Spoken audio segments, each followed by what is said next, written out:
Fergie's latest submission house-sitting spurred me on to recount these events. Throughout my life I have had very vivid dreams which on many occasions have actually become reality. I also tend to get flash images of people and events. When I see people, for whatever reason, they seem to appear in the corner of my left eye. I know that sounds crazy. I am not talking about seeing deceased people only. Approximately a year ago I had a very vivid dream about Pop, my deceased father-in-law. All his grandchildren called him Pop. In fact, our grandchildren also call my husband Pop.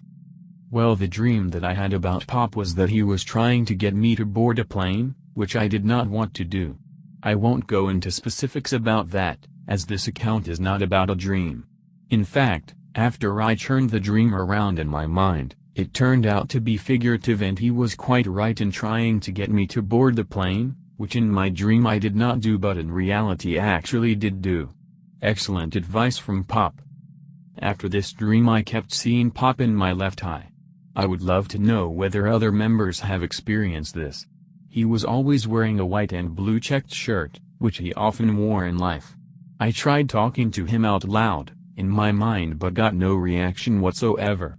All he did was appear in my mind. Eventually I had this brainwave. He was trying to communicate with his son, my husband, but could not do so. If a ghost were to hit Brian over the head with a cricket bat he wouldn't acknowledge it. So, in my mind, Pop was using me to get his son to communicate with him. I duly told Brian to sit quietly, on his own, and to talk to his father.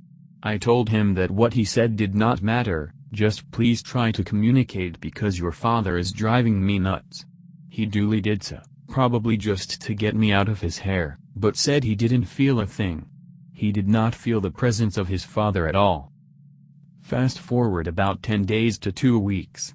My son had alarming news regarding his financial situation. He is happily married and has 2 children, a daughter and a son.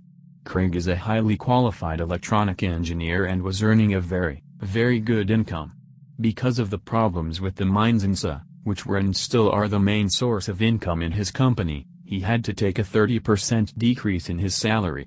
This would affect anybody pretty badly. You live according to your income, and although he isn't a spendthrift, he and his family had to lower their lifestyle very drastically. Now the following event was witnessed by his wife and a very good friend of his.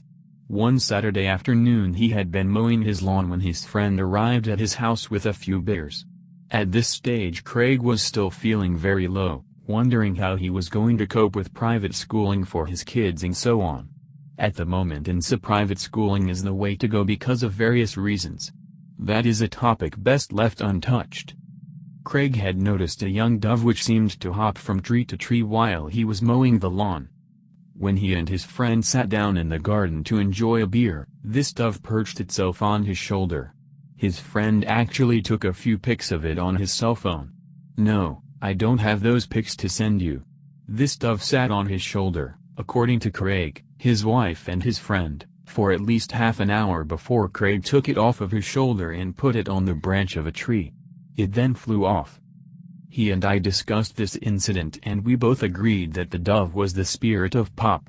I have never again experienced the presence of Pop. Just to mention, Craig was very close to him and he was very proud of this specific grandchild for a number of reasons, achievements under adversity and so on. I would really love to know what people think of this. To me it was just too much to be mere coincidence. Melda.